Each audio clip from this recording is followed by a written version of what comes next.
உடான் திட்டம். ஸோ இந்த டாபிக் பார்த்தீங்கன்னா குரூப் 1 மெயின் சிலபஸில் பேப்பர் 3ல் சயின்ஸ் அண்ட் டெக்னாலஜியில் வந்து கவர் ஆகும்.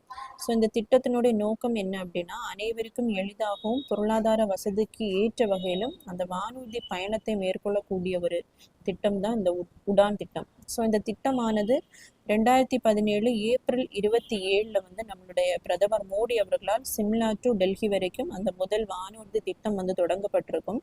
ஸோ இந்த திட்டத்தின் வேறு நோக்கம் என்ன அப்படின்னா, வரக்கூடிய அந்த 10 ஆண்டுகளில் இந்தியாவின் 2ஆம் நிலை 3ஆம் நிலை நகரங்களை வந்து வானூர்தி வரைபடத்தில் இணைப்பதும், அதே மாதிரி பொருளாதார ரீதியாக வானூர்தி நிலையங்களை வந்து செயல்பட வைப்பதும் தான் இந்த உடான் திட்டத்தினுடைய அந்த நோக்கம்.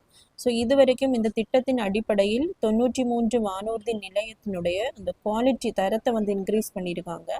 அதே மாதிரி 649 வழித்தடங்கள் வானூர்தி வழித்தடங்களை வந்து ஏற்படுத்தி இருக்காங்க. அதே மாதிரி 15 ஹெலிகாப்டர் தரையிறங்கும் அந்த ஏரியாவை வந்து வடிவமைச்சிருக்காங்க. அது மட்டும் இல்லாமல் 2 நீர்நிலை விமான நிலையங்கள்.